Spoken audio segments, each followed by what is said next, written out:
Hello everyone, আসসালামু আলাইকুম। Welcome back to my channel. আজকের রেসিপিতে আপনাদের সাথে শেয়ার করব বিফ বারবিকিউ কাবাবের রেসিপি। খুব সহজভাবে ঘরোয়া কিছু মশলা দিয়ে চুলায় এই মজাদার বিফ বারবিকিউ কাবাব কিভাবে তৈরি করতে পারবেন সেই রেসিপিটাই আজকে আপনাদের সাথে শেয়ার করব। শহরে সবার হাতের কাছে কয়লা বা কাবাবটা পুড়িয়ে খাওয়ার মতো ব্যবস্থা থাকে না, তাই চুলাতেই পারফেক্টভাবে কিভাবে কাবাবটা তৈরি করতে পারবেন সেই রেসিপিটা আজকে আপনাদের সাথে শেয়ার করব। আশা করছি আজকের এই সহজ এবং মজাদার বিফ বারবিকিউ কাবাবের রেসিপি আপনাদের কাছে ভালো লাগবে। কাবাব তৈরি করার জন্য এখানে আমি হাড় চর্বি ছাড়া গরুর মাংস নিয়েছি আধা কেজি পরিমাণ। আর মাংসগুলোকে এরকম ছোট ছোট টুকরো করে কেটে নিয়েছি। আর সবগুলো টুকরো যাতে এক সমান থাকে সেই দিকটা লক্ষ্য রাখতে হবে। ভাজা জিরার গুঁড়া ব্যবহার করেছি 1 চা চামচ পরিমাণ। ধনিয়ার গুঁড়া ব্যবহার করেছি আধা টেবিল চামচ পরিমাণ। লাল মরিচের গুঁড়া ব্যবহার করেছি প্রায় 1 টেবিল চামচের মতো, তবে ঝালের পরিমাণটা কিন্তু নিজেদের পছন্দ মতো কমিয়ে বাড়িয়ে ব্যবহার করা যাবে।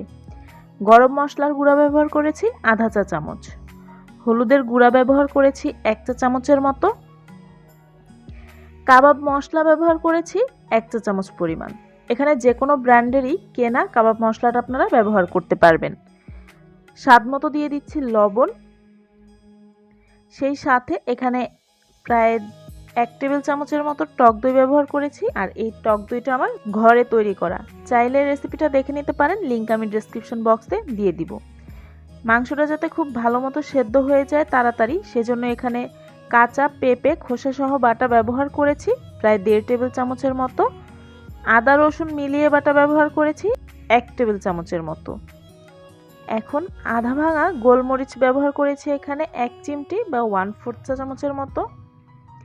এই সব মশলা দিয়ে এখন এই মাংসটাকে খুব ভালো করে মেখে নিতে হবে। এই কাজটা অবশ্যই হাত দিয়ে করবেন, তা না হলে কিন্তু মাংসের সব জায়গায় মশলাগুলো খুব ভালো মতো লাগবে না। আর কাঁচা পেঁপেটা ব্যবহার করার কারণে কিন্তু এই মাংসটা খুব দ্রুত সেদ্ধ হয়ে যাবে, তাই অবশ্যই কাঁচা পেঁপেটা ব্যবহার করার চেষ্টা করবেন। 2 টেবিল চামচের মতো সরিষার তেল দিয়ে আবারও সব কিছুকে খুব ভালো করে মেখে নিচ্ছি। খুব সুন্দর একটা ঘ্রাণের জন্য কিন্তু এই সরিষার তেলটা অবশ্যই ব্যবহার করতে হবে। সরিষার তেল দিয়ে মেখে নেওয়া হয়ে গেলে এটা যেহেতু রেস্টে রাখবো যাতে উপরটা ড্রাই না হয়ে যায়, তাই উপর থেকে আরও প্রায় 1 চা চামচের মতো সরিষার তেল দিয়ে দিচ্ছি, এতে করে উপরটা ড্রাই হয়ে যাবে না। এখন এটাকে 8 থেকে 10 ঘন্টার জন্য নর্মাল ফ্রিজে একটা প্লাস্টিক র্যাপার দিয়ে মুড়িয়ে রেখে দিতে হবে। এই মাংসটা যত বেশি সময় ধরে ম্যারিনেট করে রাখবেন কাবাবগুলো খেতে কিন্তু ততই ভালো হবে। আপনারা চাইলে সন্ধ্যার দিকে এটা ম্যারিনেট করে পরদিন সকালে বা সন্ধ্যায় এটাকে ভেজে নিলেও হবে।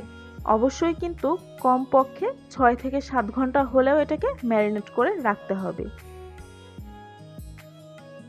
আমি এখানে কিছু সাসলিকের কাঠি নিয়েছি আর এটাকে একটু পানিতে ভিজিয়ে নিয়েছি। তবে ভিজিয়ে না নিলেও হবে, যেহেতু চুলায় করব তাই এটা পুড়ে যাওয়ার কোনো সম্ভাবনা নেই। তবে আমি এটাকে কিছুক্ষণ একটু ভিজিয়ে রেখেছি। আমি পরের দিন মাংসটাকে ফ্রিজ থেকে বের করে রুম টেম্পারেচারে করে নিয়েছি। এখন সব মশলার সাথে মাংসটাকে আবারও একটু উল্টে পাল্টে মেখে নিচ্ছি। আমি এটাকে আগের দিন সন্ধ্যায় ম্যারিনেট করে রেখেছিলাম, পরদিন সন্ধ্যায় বের করে নিয়েছি। আর অবশ্যই কিন্তু নর্মাল ফ্রিজে একটা প্লাস্টিক র্যাপার বা যে কোনো ঢাকনা দিয়ে ঢেকে তারপরে রেখে দিতে হবে। খুব ভালো করে মেখে নেওয়া হয়ে গেলে এখন একটা একটা করে মাংসের পিস কাঠির মধ্যে গেঁথে নিতে হবে। মাংসগুলো যখন কাঠিতে গেঁথে নেবেন তখন একটা জিনিস লক্ষ্য রাখবেন, খুব বেশি চাপাচাপি করে অতিরিক্ত মাংস একটা কাঠির মধ্যে কিন্তু গাঁথা যাবে না। আমি এখানে প্রায় 4 পিসের মতো মাংস গেঁথে নিয়ে হাত দিয়ে একটু সমান করে দিচ্ছি সব দিকটা।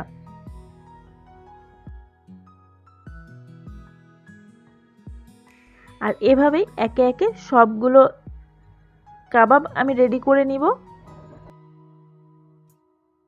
কাবাবগুলো কাঠিতে গেঁথে নেওয়ার পরে দেখবেন এরকম কিছু এক্সট্রা মশলা থাকবে, এটাকেও পরে প্রসেস করে নিব। এটাকে কিন্তু ফেলে দিতে যাবেন না। চুলায় একটা পাত্র বসিয়ে তার মধ্যে প্রায় 3 টেবিল চামচের মতো সরিষার তেল গরম করে এর মধ্যে একে একে কাবাবগুলো দিয়ে দিচ্ছি। একসাথে অনেকগুলো চাপাচাপি করে না দিয়ে একটু ফাঁকা ফাঁকা করে এগুলোকে দিয়ে দিতে হবে। আর প্রথম দিকে প্রায় 30-40 সেকেন্ড পর পরে এগুলোকে একটু উল্টে পাল্টে দিতে হবে, এতে করে চারদিক থেকে কাবাবের শেপটা খুব সুন্দর থাকবে। কারো কাছে যদি এই সাসলিকের কাঠি না থাকে সেক্ষেত্রে কিন্তু আপনারা এই মাংসের পিসগুলো এমনিতেও একটু ভেজে নিতে পারেন। এরপরে মাংসগুলোকে উল্টে পাল্টে মিডিয়াম লো হিটে ভেজে নিব প্রায় 12 থেকে 15 মিনিটের মতো। আর এটাকে ঢাকনা দেওয়ার কোনো দরকার নেই, যেহেতু এখানে কাঁচা পেঁপে বাটা ব্যবহার করেছিলাম, আবার এটাকে খুব লম্বা সময় ধরে ম্যারিনেট করে রেখেছিলাম। এটা কিন্তু খুব দ্রুতই সেদ্ধ হয়ে যাবে। 12 থেকে 15 মিনিট পরে কাবাবগুলো যখন হয়ে যাবে তখন ওপর থেকে বারবিকিউ সস একটা ব্রাশের সাহায্যে ব্রাশ করে দিচ্ছি। এই স্টেপটা কিন্তু বাদ দেওয়া যাবে না, যেহেতু এটা চুলায় করছি তাই এই সসটা ব্রাশ করে দিলে এর টেস্টটা অনেক ভালো আসবে। আর এই সসটা দেওয়ার পরে খুব বেশি সময় ধরে কিন্তু এটা ভাজার কোনো প্রয়োজন নেই, শুধুমাত্র সসটা দিয়ে ঘুরিয়ে 30-40 সেকেন্ডের মতো প্রতি পাশ একটু ভেজে নিলেই হবে। সবগুলো কাবাব আমি এভাবেই ভেজে নিয়েছি।